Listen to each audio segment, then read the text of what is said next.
Salut tout le monde. Ce soir, on retourne sur le Sony Verpom. Donc si vous vous souvenez, c'était un PC qu'on avait déjà vu à plusieurs reprises.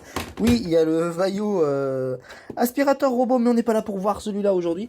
Donc j'ai installé une distribution Linux sur ce SSD pour voir ce que ça donne. XFCE, la dernière version de Linux Mint, XFCE sur cette machine-là. Mais avant, on va voir ce qu'il y a dans le disque dur d'origine, parce que je me rappelle plus trop ce que j'avais mis dedans.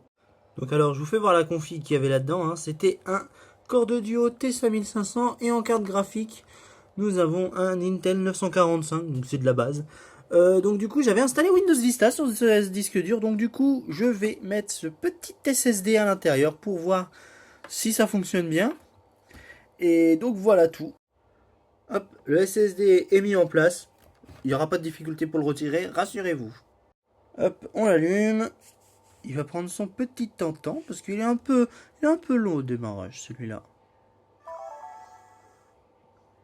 Est-ce qu'il va démarrer?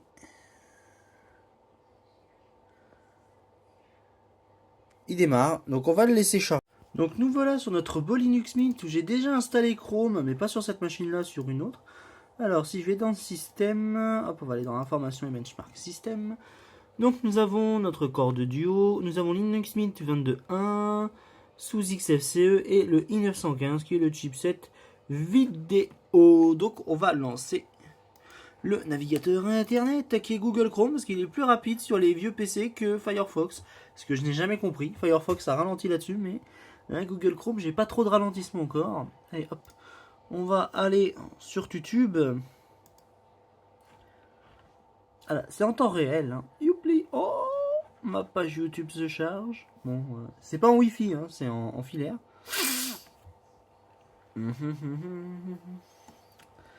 Eh bah voilà, ça marche bien. Il n'y a pas de souci au niveau du ralentissement. Alors en sachant que sur certaines distries Linux, là ça rame. Hein. Bon là ça rame pas trop. Par contre, du coup j'ai désactivé la Wi-Fi. Non. Ah non, non, c'était bien activé. Donc voilà, donc du coup ça donne quoi avec une vidéo? Donc là je vous fais voir que je suis en 720p. C'est assez fluide quand c'est en plein écran. Ça marche bien. Et bon par contre faut pas faire un truc en fond hein, quand vous regardez une vidéo en 720p.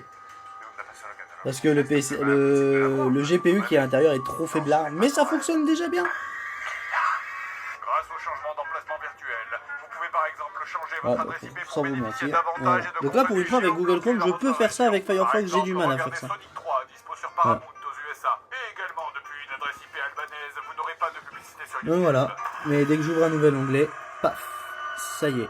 Donc on va aller sur le bon coin.